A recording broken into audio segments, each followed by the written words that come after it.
اعوذ باللہ من الشیطان الرجیم بسم اللہ الرحمن الرحیم۔ السلام علیکم۔ دعا چینل کے ناظرین کو خوش آمدید کہتے ہیں۔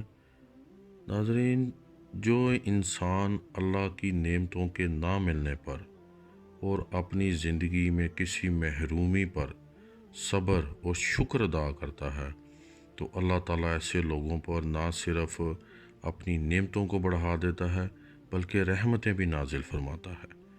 اور جو لوگ اپنے ارادوں اور اپنی آرزوؤں کو اللہ کے ارادوں اور آرزوؤں کے ماتحت کر لیتے ہیں، ان پر اللہ ایسی نعمتیں نازل فرماتا ہے کہ انہیں مخلوق میں مقبول کرتا ہے۔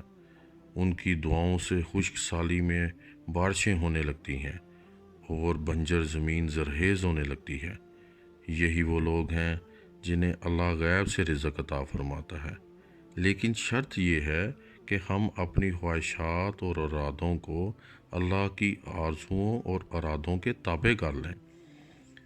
ہمیں ہر وقت اللہ تعالیٰ کا شکر ادا کرنا چاہیے۔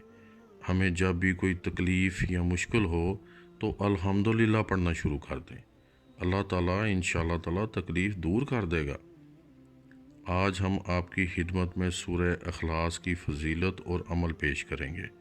سورہ اخلاص آپ اپنی اسکرین پر ملاحظہ کر رہے ہیں۔ یقیناً ہر انسان، ہر مسلمان کو یہ زبانی یاد ہوگی۔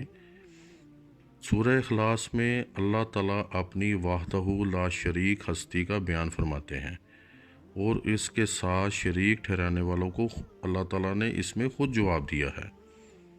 اس سورت کے عامل اور پڑھنے والوں کو ناقابل یقین دنیاوی اور روحانی مقام عطا ہوتا ہے۔ اس کے پڑھنے کے لیے باوضو ہونا لازمی ہے۔ آپ اس کو روزانہ 200 مرتبہ پڑھیں۔ آپ اس کو ایک نشست میں بھی 200 مرتبہ پڑھ سکتے ہیں، یا اپنی سہولت کے مطابق ہر نماز کے بعد 40 مرتبہ بھی پڑھ سکتے ہیں۔ جو شخص اسے روزانہ 200 مرتبہ پڑھے گا، اللہ تعالیٰ 300 غضب کے دروازے بند کر دے گا اور اس کے لیے 300 دروازے رحمت کے لیے کھول دے گا۔ 300 دروازوں کے ذریعے رزق آئے گا۔ 300 دروازوں کے رزق کے دروازے کھول دیے جائیں گے اور اسے غیب کے دروازے سے رزق دیا جائے گا۔ اللہ اپنے علم سے علم دے گا۔ اس کے 50 سال کے گناہ معاف ہو جائیں گے۔ دشمنی، قرض، ہر طرح کے فتنے سے اس کی جان چھوٹ جائے گی۔ اس کو ہمیشہ کے لیے اس سے چھٹکارا مل جائے گا۔ اور جب وہ مرے گا تو اس کے جنازے میں 1,10,000 فرشتے شریک ہوں گے اور اس کو جنت میں اعلیٰ مقام ملے گا۔ اللہ تعالیٰ ہمیں اس سورہ مبارکہ کا عامل بنائے اور ہمارے دنیاوی اور روحانی درجے بلند ہوں۔ آمین۔ السلام علیکم ورحمۃ اللہ وبرکاتہ۔